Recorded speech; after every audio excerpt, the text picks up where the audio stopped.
sugar and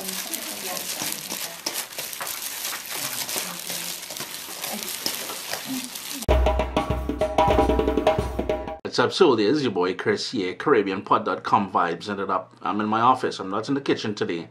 Just want to quickly introduce this video to you guys. This was shot. I have a lot of footage from when Tehya and I were invited to compete. There were 5 teams from Europe, from Asia, from Canada, United States, different places. A cooking competition. We were invited by the city and mayor of Seoul. Wicked, man. I love me some Seoul, Korea.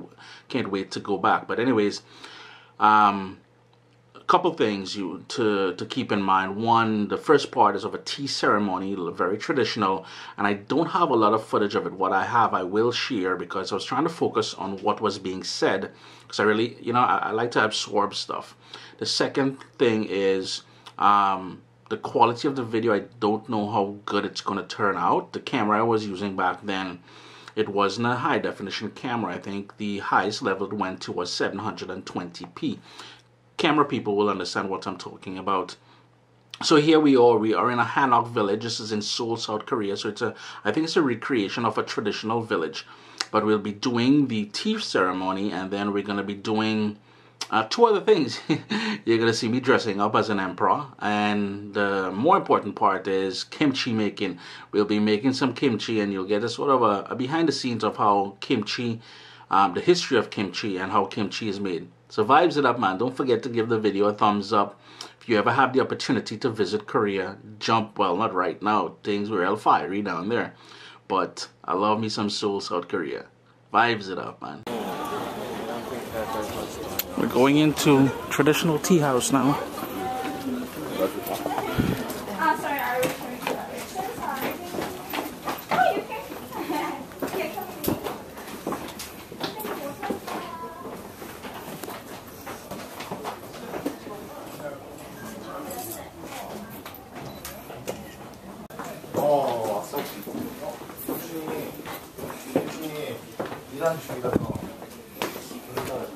There's a little courtyard here. This is where you take your shoes off. Hello. And Tehya, Karen. Tehya, this Tehya. Yeah. Okay, we're from America event. That's me. Hello. And we're from 2 customers from Malaysia. So Put 3 or kind of an odd number of pine nuts on top. So some of you have 1, others have 3. I hope I'm right. Yep, odd number of pine nuts. Yeah.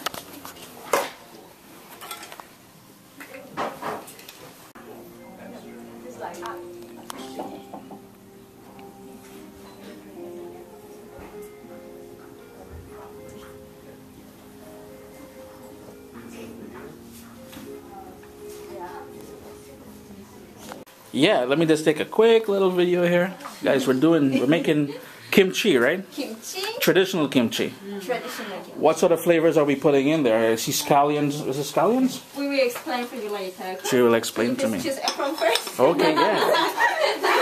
I want the pink one. From generation to generation. So in the southern parts, it's much more saltier, and they use a lot of more seafood ingredients, and it's spicier as well. And then as you go up north, the kimchi becomes a little bit more milder and also less spicy. So there's about 220 different types of kimchi, so it's not only the cabbage and the radishes.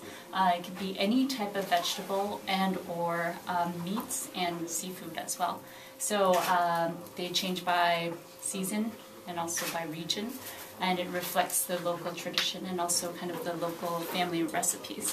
So there's lots of variations, and I guess as a fermented food, it kind of has very similar roots to other fermented food products in the world. So pickles or sauerkraut. This is 뭐죠? Indian food. Oh, Indian food, and also in Chinese cuisine, which is a radish. No, it's a vegetable. Is it a root vegetable that's marinated and fermented as well. So these are kind of the different fermented foods around the world. Korea has different variations and very diverse methods of preparation. And it could be used, kimchi, you could eat it just like last night where we just had it as condiments, but you could also have it in dishes. So the most common one is made out of with napa cabbage. And what you do is you, after you make it, you usually use the ones that are already fermented and ready to go. So not the fresh one, but you kind of leave it for up to a year or more. And then you can make stews out of it, or sushi rolls, or kimchi pancakes, which are really, really good if you use well-fermented kimchi. And you can make fried rice and different types of foods out of it. And napa cabbage is the best one to do those type of variations rather than the other radish or the cucumber, because it doesn't break down as well. Ingredients that we're going to use today. This is napa cabbage. It's sweet in texture and pretty crisp. But what they did was they brined it for 8 hours in a very salty kind of mixture. So there was no water involved in the brining process. What they were trying to do was extract a lot of the moisture. So they just covered it with, I believe, this salt, which is coarse salt. It's very coarse salt. And they put it in a tub probably for about 8 hours, and then you get this type of product. And next to it is scallions, so green onions, and then water celery, which is a Korean, specific Korean vegetable that has a slight bitter taste as well. And for sweetness, they have added apples, but sometimes you use Korean pears. But today we're going to be using apples, and then the radishes are on the bottom. So this radish is like the daikon radish, so the bigger ones rather than kind of the small ones. So these are daikon radish that has that adds a lot of crispness and sweetness as well. And so the other ingredients, the seasoning, is this is shrimp paste. So it's fermented shrimp. It's kind of like a. This one is. Should I? You go here. Just leave it there. This one is. It's water basically that has been steeped with glutinous rice, which is called tapsal.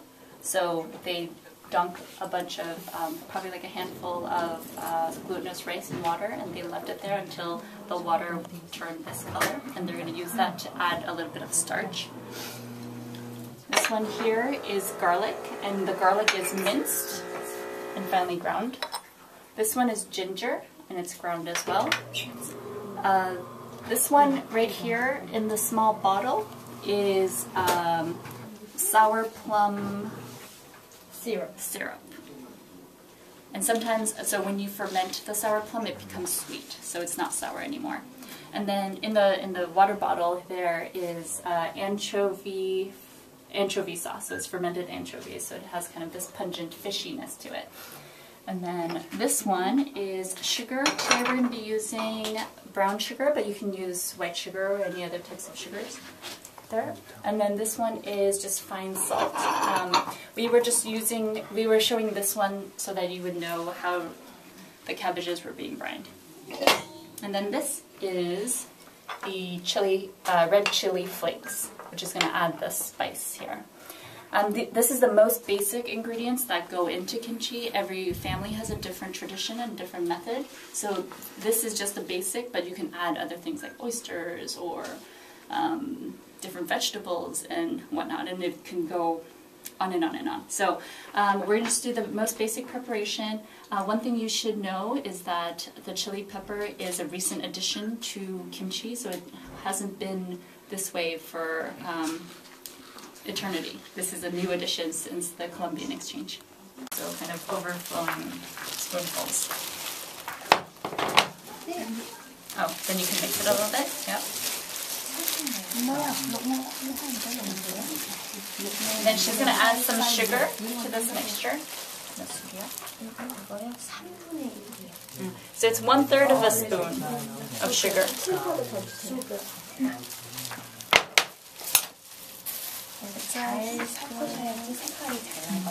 So you have to mix it very well right now, because the better you mix it, the better the color will be later. It'll be a nice red. And a spoonful of the shrimp paste.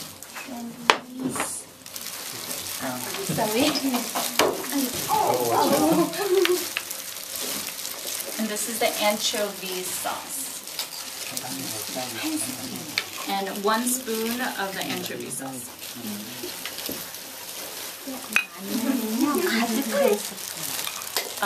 Garlic is 1 big spoonful.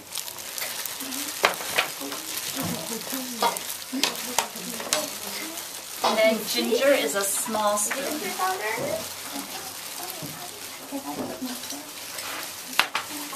Go ahead and mix up yours.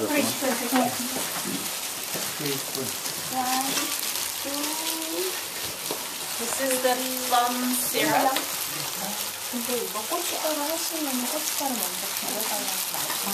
If you have the red chili paste, but then as it goes, So there's my finished kimchi. So you chopped everything up finally, and then you would add all these spices, different flavor agents, layer it within each leaf of the napa cabbage, and then put it to ferment or cure. And that's the mixture that's done over here. That's the mixture that's going to go between the cabbages.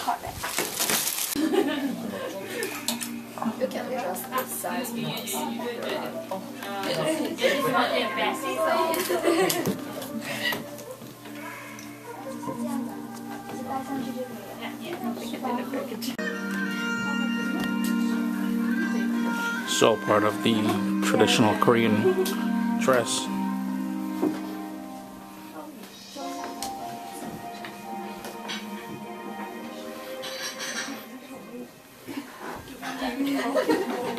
Ready? 1, 2, 3, kimchi. I'm gonna swipe somebody soon. Can I actually shop? I don't think so. No, it's plastic. Okay, that's good. Thank you. Do you like Korea? Oh, we love Korea. Thank you. What did you make today? Kimchi. Kimchi. This is our house.